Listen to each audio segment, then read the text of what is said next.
Mata kuliah Hukum Pidana, Modul 5, Azas Teritorial, oleh Profesor Dr. Edi O.S. Yarich S.H.M. Hum, Sarjana Hukum, Magister Humaniora. Pendahuluan. Pada modul 5 ini akan dipaparkan materi mengenai azas teritorial. Tujuan umum yang hendak dicapai dengan modul ini diharapkan Anda memiliki pemahaman dan kemampuan untuk memaparkan apa saja yang dimaksud dengan azas teritorial dan perluasan azas teritorial berdasarkan prinsip teknis, berdasarkan prinsip kewarganegaraan, berdasarkan prinsip proteksi, dan berdasarkan prinsip universal. Hukum pidana disusun dan dibentuk dengan maksud untuk diberlakukan dalam masyarakat agar dapat dipertahankan segala kepentingan hukum yang dilindungi dan terjaminnya kedamaian dan ketertiban. Dalam hal diberlakukannya hukum pidana ini dibatasi oleh hal yang sangat penting, yaitu 1. Batas waktu diatur dalam buku pertama bab 1 pasal 1 KUHP yang telah dibahas dalam bab modul sebelumnya. 2. Batas tempat dan orang diatur dalam buku pertama bab 1 pasal 2 sampai 9 KUHP yang akan dibahas dalam bab modul 5 ini. Dalam modul 5 ini telah dilengkapi dengan rangkuman materi dan latihan soal serta bagaimana menyelesaikan soal-soal tersebut. Setelah mempelajari modul 5 ini, diharapkan Anda memahami dan mampu menjelaskan mengenai definisi 1. Definisi asas teritorial. 2. Perluasan asas teritorial berdasarkan prinsip teknis. 3. Perluasan asas teritorial berdasarkan prinsip kewarganegaraan. 4. Perluasan asas teritorial berdasarkan prinsip kewarganegaraan. 5. Perluasan asas teritorial berdasarkan prinsip universal. Kegiatan belajar 1. Definisi asas teritorial dan perluasan asas teritorial berdasarkan prinsip teknis dan prinsip kewarganegaraan. A. Definisi asas teritorial.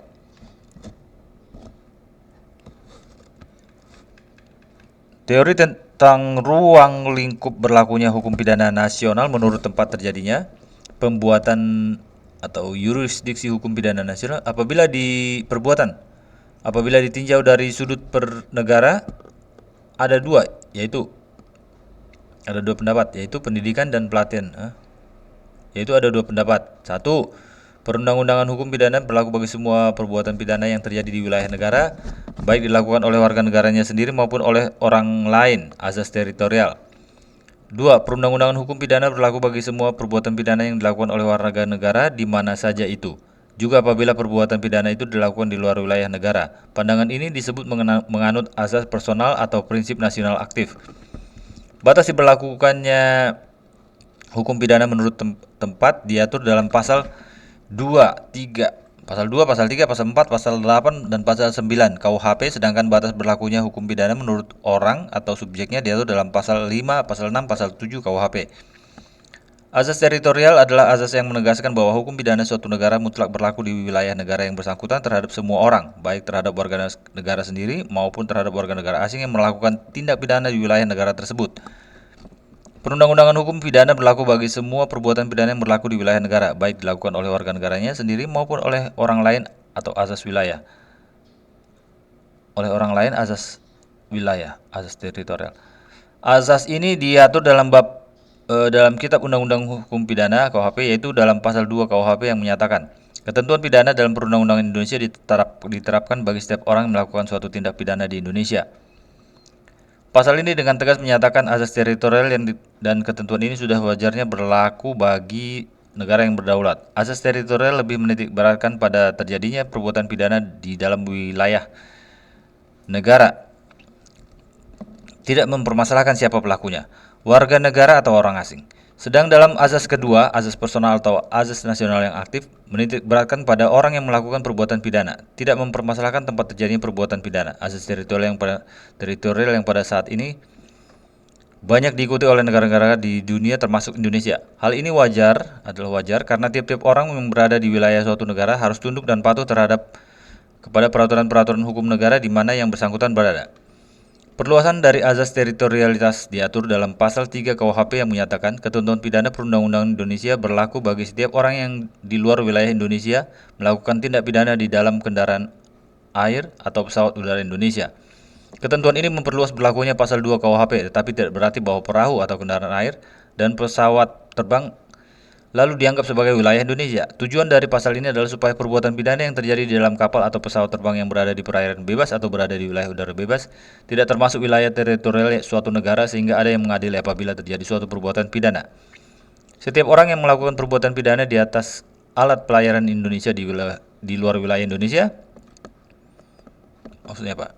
Setiap orang melakukan perbuatan pidana di atas alat pelayaran Indonesia di luar wilayah Indonesia. Oh gitu.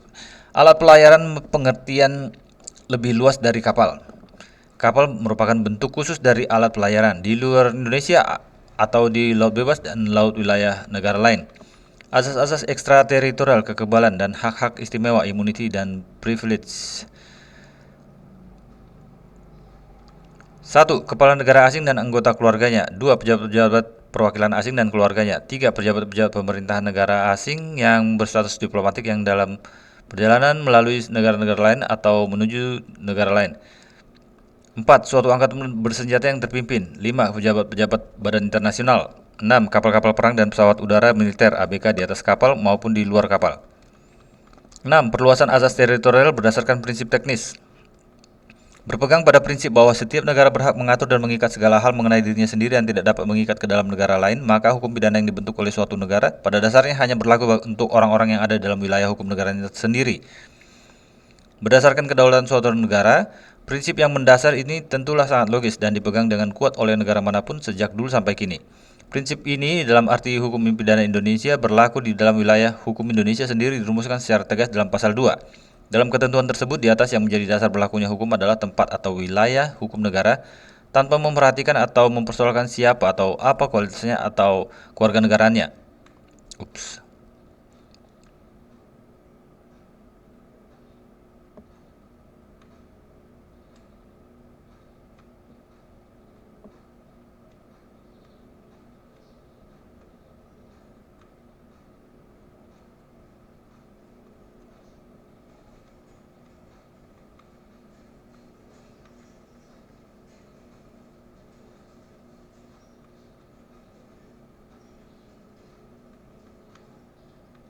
Siapapun yang melakukan tindak pidana dalam wilayah hukum Indonesia, hukum pidana Indonesia berlaku terhadap orang itu.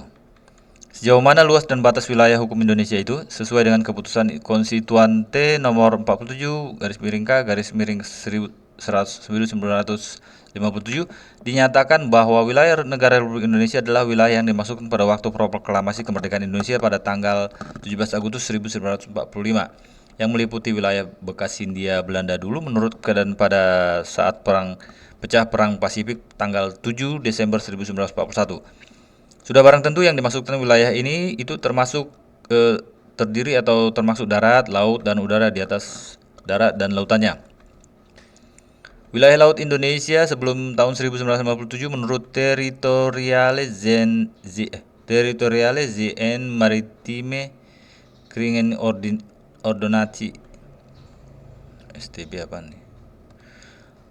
Adalah 3 mil laut yang dihitung dari batas garis pasang surut Lac Waterline sesuai dengan hukum kebiasaan internasional. Pada saat berjalannya kabinet karya di bawah Perdana Menteri Juanda yang pada tanggal 13 Desember 1957 dikeluarkan pengumuman yang intinya menyatakan bahwa batas teritorial Indonesia lebarnya 12 mil yang diukur dari garis-garis yang menghubungkan titik-titik yang terluar pada pulau negara Republik Indonesia akan ditentukan dengan undang-undang.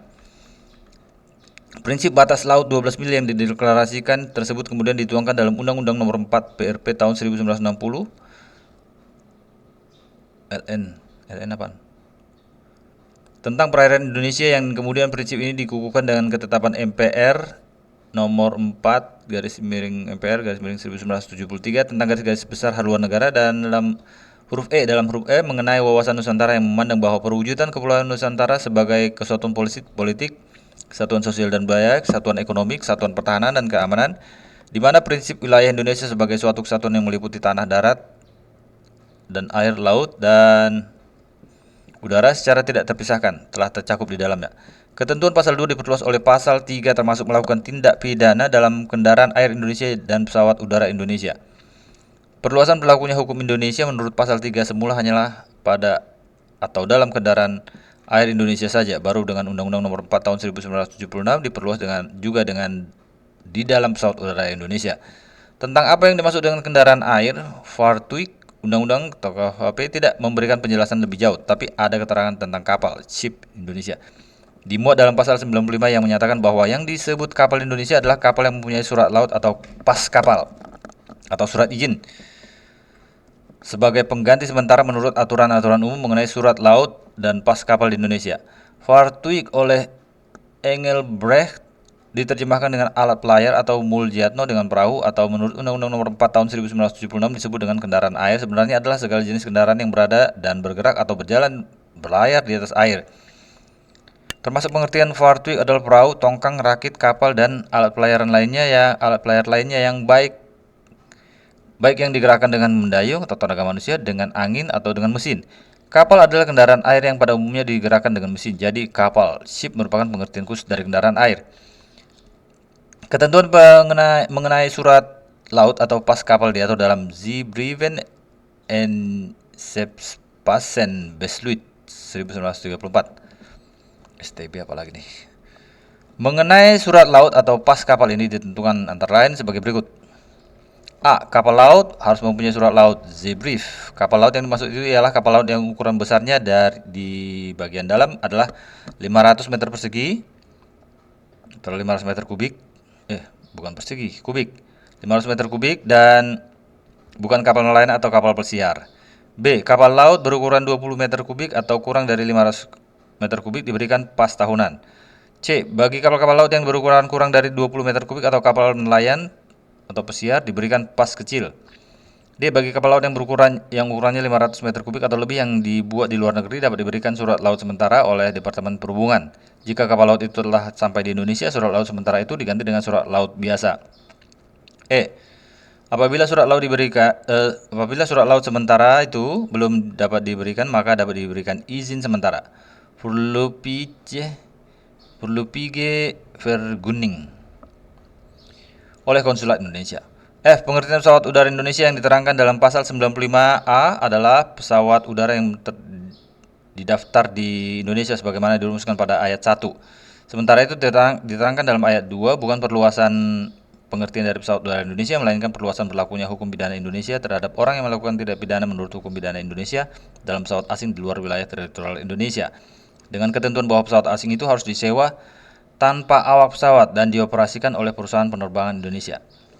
G. Dengan tidak dijelaskannya tentang keberadaan kendaraan air atau pesawat udara Indonesia pada saat seseorang itu melakukan tindak pidana, hanya disebutkan di luar wilayah Indonesia, maka menjadi tidak penting tentang keberadaan kendaraan air atau pesawat udara Indonesia itu apakah di perairan bebas, di udara bebas, atau di wilayah hukum suatu negara asing.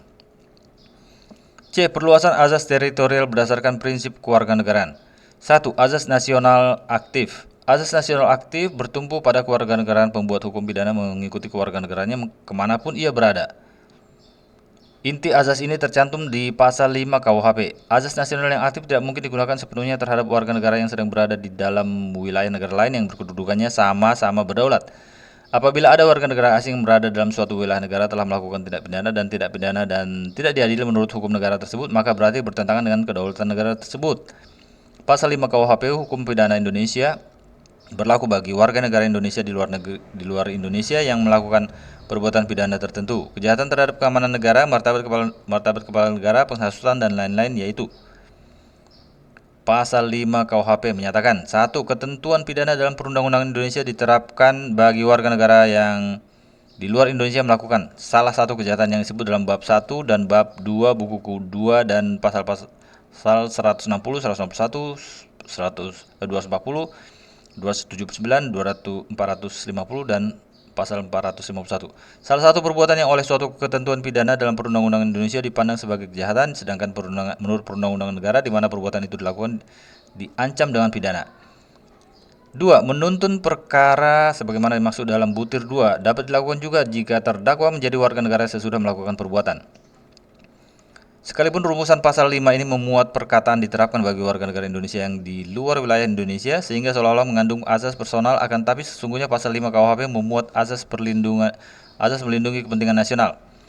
Azas nasional pasif karena ketentuan pidana yang dilakukan bagi warga negara di luar wilayah teritorial wilayah Indonesia tersebut hanya pasal-pasal tertentu saja yang dianggap penting sebagai perlindungan terhadap kepentingan nasional. Sementara itu untuk asas personal harus diberlakukan seluruh perundang-undangan hukum pidana bagi warga negara yang melakukan kejahatan di luar teritorial wilayah negara. Ketentuan pasal 5 ayat 2 adalah untuk mencegah agar warga negara asing yang berbuat kejahatan di negara asing tersebut dengan jalan menjadi warga negara Indonesia atau naturalisasi.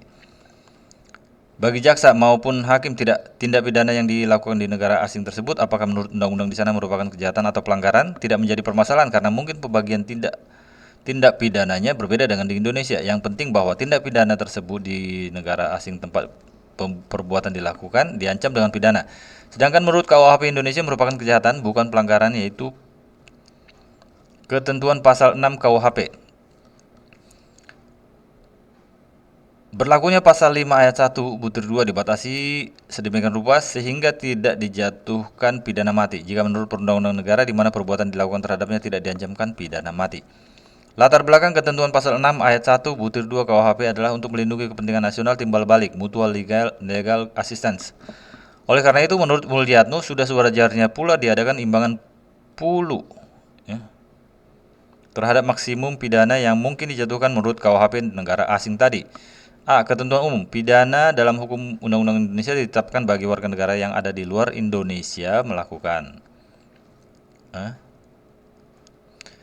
Salah satu kejahatan tersebut dalam bab 1 dan buku kedua pasal 160, pasal 161, pasal 250, pasal 279, pasal 450, dan pasal 451. 2. Salah satu perbuatan yang oleh suatu ketentuan pidana dalam perundang-undangan Indonesia dipandang sebagai kejahatan, sedangkan menurut perundang-undangan di negara di mana perbuatan dilakukan diancam dengan pidana. B. Penentuan perkara sebagaimana dimaksud dalam butir 2 dapat dilakukan jika terdakwa menjadi warga negara Indonesia sesudah melakukan perbuatan. Pasal 5 ayat 1 menentukan sejumlah pasal yang jika dilakukan oleh orang Indonesia di luar negeri maka berlakulah hukum pidana Indonesia. Tidak menjadi masalah apakah kejahatan tersebut juga diancam pidana oleh negara tempat perbuatan itu dilakukan. Sedangkan ketentuan dalam pasal 5 ayat 1 kedua bermaksud agar orang Indonesia melakukan kejahatan di luar negeri jangan sampai lolos dari hukum pidana. Azas ini berdasarkan pada kedaulatan negara. Setiap negara yang berdaulat dapat mengharapkan kepada setiap warga negaranya untuk tunduk kepada undang-undang negara dimanapun ia berada. Dalam hubungan ini, bahwasanya undang-undang daripada negara yang berdaulat senantiasa mengikuti warganya. 2. Azas nasional pasif. Azas nasional pasif adalah azas yang menyatakan berlakunya undang-undang hukum pidana Indonesia di luar wilayah negara di luar wilayah negara bagi setiap orang. Warga negara atau orang asing yang melanggar kepentingan hukum Indonesia atau melakukan perbuatan pidana yang membahayakan kepentingan nasional Indonesia di luar negeri. Azas nasional pasif diatur dalam pasal 4.